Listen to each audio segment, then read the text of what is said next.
আসসালামু আলাইকুম ভিউয়ার্স, আশা করছি আলহামদুলিল্লাহ আপনারা সবাই ভালো আছেন। রোস্ট খেতে আমরা সবাই ভালোবাসি। পোলাওয়ের সাথে রোস্ট হবে না তা হয় না, আর বিয়ে বাড়ির স্বাদের রোস্ট হলে তো কথাই নেই। তো চলুন আজকে আপনাদের সাথে শেয়ার করতে যাচ্ছি বাসায় আপনারা খুব সহজে কিভাবে বিয়ে বাড়ির মতো রোস্টটা রান্না করতে পারবেন। আজকে রান্না করব রাঁধুনি রোস্টের মশলা দিয়ে। এখানে আমি 3টি রোস্টের সাইজের যে মুরগিগুলা সোনালী মুরগি বা পাকিস্তানি মুরগি সেগুলো নিয়েছি। আমি কেটে এক একটা মুরগিকে 4 পিস করে কেটে নিয়েছি। মোট এখানে আমার 12 পিস আছে। এবার এর মধ্যে আমি সামান্য একটু লবণ মেখে নিব, আর সাথে দিচ্ছি ফুড কালার বা জর্দা রং। জর্দা রং যদি হাতের কাছে না থাকে আপনারা হলুদের গুঁড়াটাও এখানে ব্যবহার করতে পারেন অল্প পরিমাণে। ভালো করে মেখে রেখে দিচ্ছি 10 থেকে 15 মিনিটের জন্য। এইদিকে আমি কিছু মশলা গুছিয়ে নিচ্ছি। এখানে আমি কিছু বাটা মশলা নিয়ে নিয়েছি।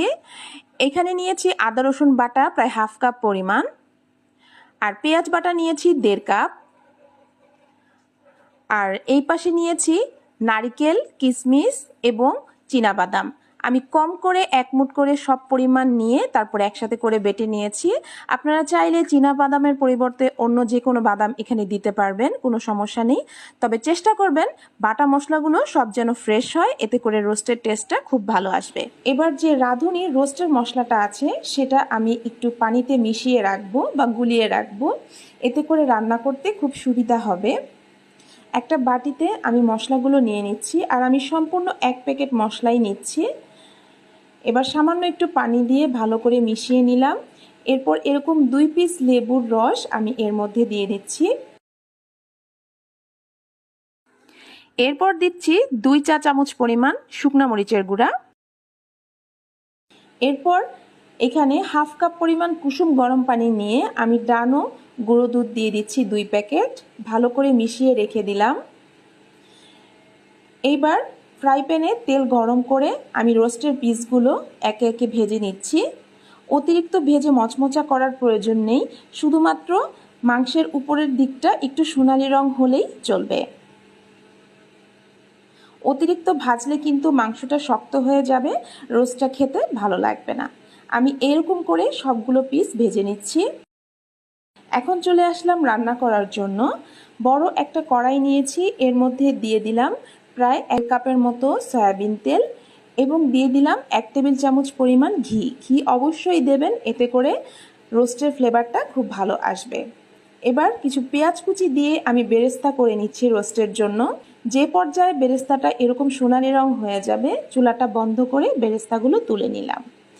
এবার সেই গরম তেলের মধ্যেই দিয়ে দিলাম 4-5টি এলাচি, দারচিনি এবং তেজপাতা। হালকা একটু ভেজে নিয়ে দিয়ে দিলাম পেঁয়াজ কুচি। এখানে প্রায় 2 কাপ পরিমাণ পেঁয়াজ কুচি আছে। ভেজে হালকা একটু লাল করে নিব। এই পর্যায়ে দিয়ে দিলাম পেঁয়াজ বাটা। পেঁয়াজ বাটাটা দিয়ে কিছুক্ষণ একটু মশলাটা ভেজে নিব। ভিউয়ার্স, অবশ্যই মশলাটাকে ভালোভাবে কষাতে হবে। এই কষানোর মধ্যেই কিন্তু রোস্টের আসল মজা। যত বেশি মশলাটা কষাবেন, সুন্দর করে কষাবেন, ভাজবেন, ততই কিন্তু রোস্টের ঝোলটা মজার হবে। ভালো করে ভেজে এরপর দিয়ে দিলাম আদা রসুন বাটা। এবার আদা রসুন বাটাটাকেও কিছুক্ষণ ভেজে নিচ্ছি। প্রায় 1 থেকে 1.5 মিনিট আমি একবারে মশলাগুলো দিয়ে ভেজে নিব। এরপর দিলাম 1.5 চা চামচ পরিমাণ লবণ, নারকেল, বাদাম এবং কিশমিশ বাটা একসাথে দিয়ে কিছুক্ষণ ভেজে নিচ্ছি।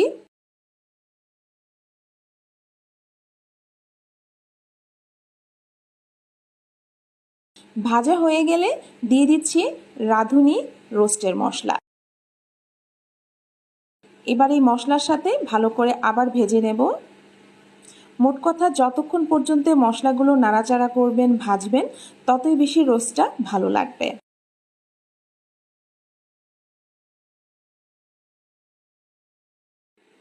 এখন মশলাটা একটু লেগে যাচ্ছে, সেই পর্যায়ে আমি সামান্য একটু পানি দিয়ে দিচ্ছি শুধু মশলাটা কষানোর জন্য।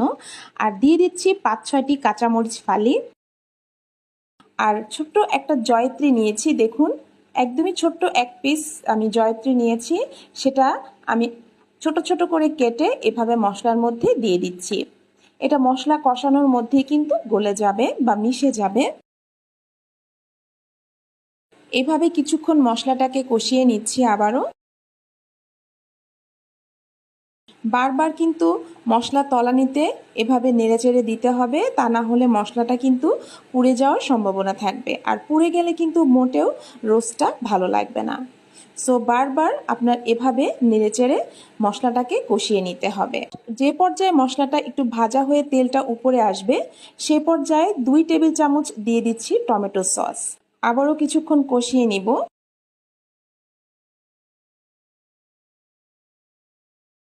মশলাগুলো কষিয়ে নেওয়া শেষ। এবার আমি ভেজে নেওয়া মুরগির পিসগুলো দিয়ে দিলাম। কিছুক্ষণ এই মশলার মধ্যে উল্টে পাল্টে ভেজে নেব। প্রায় 1 মিনিটের মতো আমি এভাবে উল্টে পাল্টে মশলার সাথে ভেজে নিচ্ছি, কারণ এই পর্যায়ে যেভাবে আপনি রোস্টটাকে উল্টাতে পাল্টাতে পারবেন, পরে পানি দেওয়ার পর বা পুরোপুরি সেদ্ধ হয়ে যাওয়ার পরে কিন্তু রোস্টটা আর বেশি নাড়াচাড়া দেওয়া যাবে না, এতে করে রোস্টের পিসগুলো ভেঙে যাওয়ার সম্ভাবনা থাকে। তো এভাবে করে ভেজে নিয়ে আমি যে 2 প্যাকেট ডানো দুধ গুলিয়ে রেখেছিলাম বা মিশিয়ে রেখেছিলাম পানির সাথে, সেটা দিয়ে দিলাম। আর গরম পানি দিয়ে দিচ্ছি। এখানে কিন্তু রোস্টের ঝোলটা হবে, তো সেটা বুঝে এখানে আমি পানিটা দিলাম। এবার আবারও ভালো করে উল্টে পাল্টে মশলা, রোস্ট এবং দুধের সাথে পানির সাথে মিশিয়ে নিচ্ছি। আর রোস্ট নাড়াচাড়া দেওয়ার সময় একটু সাবধানতার সাথে উল্টাবেন, কারণ অনেক সময় ছিটে গায়ে আসার সম্ভাবনা থাকে।